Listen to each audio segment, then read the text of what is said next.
1 கொரிந்தியர் 9:27 அப்போஸ்தலனாகிய பவுல் எல்லா பிரசங்கங்களுக்கும் தான் பெற்ற வெளிப்பாடுகளுக்கும் பிறகு தன் சரீரத்தை தன் மனதுக்கு அடிமையாக்க தவறினால் எல்லாம் வீணா போகும் என்று கூறுகிறார்.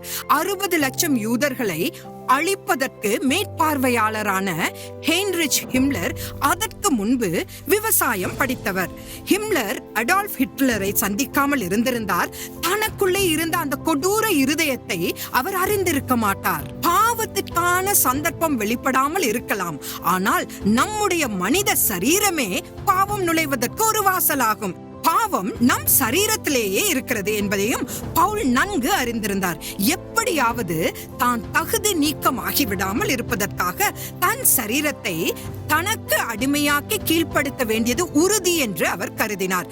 பாவத்தை மேற்கொள்ள நீங்கள் உங்கள் சரீரத்தை உங்கள் அடிமையாக கீழ்ப்படுத்துகிறீர்களா?